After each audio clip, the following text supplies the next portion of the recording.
Ini teman-teman serius sekalian, doanya mujarab. Kalau kita bacain di depannya orang lagi marah kayak apaan, cuman saya mau ngasih ijazah nih rada-rada bingung nih, takut disalahgunakan.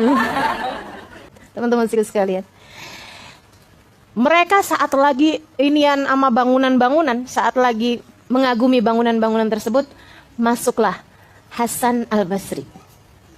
Masuk nih ceritanya, Hasan Al-Basri. Dan beliau syimah ulama. Badannya biasa-biasa aja, malah cenderung agak kurus. Dan beliau biasa-biasa semuanya, pakaiannya sangat sederhana, ini apa. Cuman kewibawaan ulama tampak sekali dalam diri beliau. Beliau masuk dalam istana tersebut. Gak ada Hajjaj bin Yusufnya, gak ada. Habis itu dia naik ke atas tangga. Dari atas, itu kan kayak bisa kelihatan semua orang dari atas. Dia kemudian berkhutbah. Di atas itu, orang semua ada di bawah nih. Dia ada di atas, kemudian dia berkhutbah. Assalamualaikum warahmatullahi wabarakatuh. Semua orang, wah Hasan Al-Basri. Semuanya kemudian pada ngeliatin gitu. Termasuk orang-orangnya Hajjaj bin Yusuf yang pada jagain, pada polisi-polisinya, semuanya pada ngeliat. Dia mau ngomong apa nih? Dia kemudian bilang, telah berlalu Fir'aun membangun bangunan-bangunan yang sangat indah. Telah berlalu Namrud dengan membangun bangunan yang sangat indah. Telah berlalu kaum Ad, telah berlalu kaum Tsamud, telah berlalu orang-orang paling kuat di atas muka bumi. Mereka membangun bangunan-bangunan yang indah, dan orang yang membangun serta bangunannya dihancurkan Allah SWT. Kemana semuanya tinggal bersisa? Dia bilang, dan Hajjaj bin Yusuf telah membangun bangunan yang dia bayar ini dengan harta rakyat. Akan berlalu Hajjaj, akan hancur pula bangunannya, dan tinggal tersisa adalah hisabnya dia di hadapan Allah SWT. Saya tidak tahu seperti apa rupanya Hajjaj bin Yusuf ketika dipertanyakan tentang uang rakyat yang dia gunakan untuk membangun bangunan ini. Wassalamualaikum warahmatullahi wabarakatuh. Duk.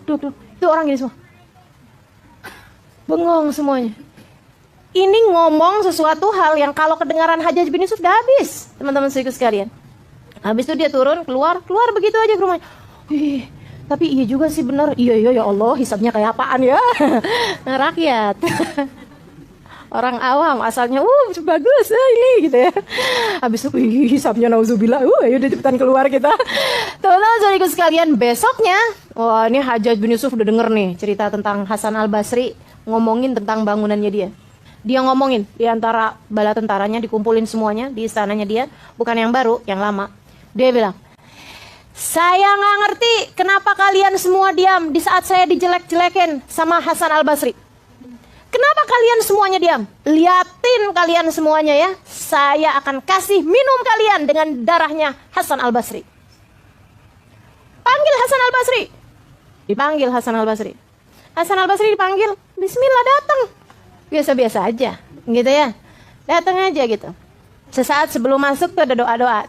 Sebentar, kemudian dia masuk, dan begitu aja. Itu si Hajjaj bin Yusuf asal lagi marah yang luar biasa. Ketika ngelihat Hasan Al-Basri, Assalamualaikum warahmatullahi wabarakatuh, kata Hasan Al-Basri masuk gitu, dia langsung, Waalaikumsalam warahmatullahi wabarakatuh. Silakan Syekh masuk Syekh. Silakan masuk. Itu orang-orang yang ada di situ. Gimana nih maksudnya nih? Yang tadi katanya mau ngasih minum pakai darahnya Hasan Al-Basri, mana dia nih orangnya nih? Saya dengar kamu memanggil saya. Betul sekali Syekh, saya ada beberapa permasalahan fikih yang mau saya tanyain. Itu orang-orang ada beberapa dalam ayat Al-Quran. Dia sangat paham sekali Al-Quran kan gitu. Yang ingin saya tanyakan maknanya kepadamu. Baik kalau begitu. Sampai kemudian Hasan Al-Basri itu dibimbing sama dia sampai didudukan di kursinya dia. Di kursinya Hajjaj bin Yusuf. Semua orang yang bengongnya tuh sampai mereka tuh nggak kedip, sampai mulut mereka melongok semuanya, ngangak semuanya. Habis itu kemudian Hasan Al-Basri jawab pertanyaan-pertanyaannya dia gitu. Sampai dia itu sampai tanda keramah tamahan orang Arab gitu ya. Itu suka ngambil minyak wangi kemudian diusapkan ke jenggot. Tanda keramahan udah yang paling pol deh itu. Gitu ya. Ya kalau sama perempuan tentu saja enggak. Kan enggak ada jenggotnya. Kalau perempuan gimana? Biasanya mereka melepaskan sesuatu yang mereka pakai kemudian dipakaikan kepada perempuan tersebut. Itu tanda cinta yang luar biasa. gitu ya. Kalau mereka lepas cincin atau lepas apa gitu dipakaikan kepada orang tersebut gitu. Teman-teman sedikit sekalian saya muliakan. Akhirnya kemudian dia langsung tuh dia ambil minyak wanginya dia yang paling mahal, kemudian mohon maaf saya permisi, dia diusapin ke jenggotnya Hasan Al-Basri. Apa udah selesai? Dia kemudian udah selesai katanya Syekh Hasan Al-Basri, dia bilang, "Sudah Syekh. Udah enggak ada lagi pertanyaan yang kamu mau tanyain, enggak ada Syekh. Kalau gitu saya pamit." Tebek Syekh. Diantarin kemudian sampai di dekat pintu dia nanya malahan, "Syekh, ada keperluan apa yang bisa saya bawakan untukmu?" Katanya Hasan Al-Basri, "Wahai Hajjaj bin Yusuf, aku nasihatkan kepadamu untuk bertakwa pada harta yang Allah Subhanahu wa taala berikan kepadamu. Apalagi jika itu adalah hartanya rakyat. Bertakwalah kepada Allah, takutlah kamu kepada Allah. Akan datang waktunya hisab di hari akhirat nanti." Baik Syekh. Baik Syekh. Baik Syekh. Itu orang lihatnya, ya Allah, hipnotis macam apa yang sudah dilakukan oleh Hasan Al-Basri. Teman-teman sekalian, abis itu Hasan Al-Basrinya keluar gitu aja. Orang-orang semuanya. Habis itu Hajjaj bin Yusufnya masuk gitu ya. Kemudian dia masuk aja ke dalam. Udah kayak nggak ada apa-apaan. Seperti tidak pernah terjadi sesuatu. Tinggal orang-orang aja kaget banget. Akhirnya ada salah satu di antara mereka tuh langsung keluar kemudian ngikutin Hasan Al-Basri.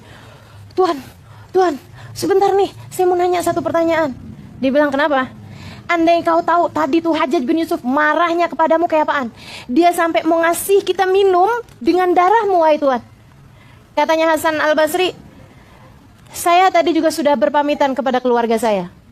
Maksudnya andai saya pulang nggak selamat gitu, maksudnya udah berpamitan juga gitu.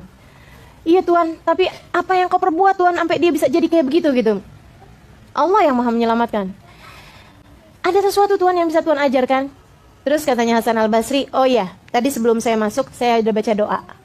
Ini teman-teman sedikit sekalian, doanya mujarab. Kalau kita bacain di depannya orang lagi marah kayak apaan,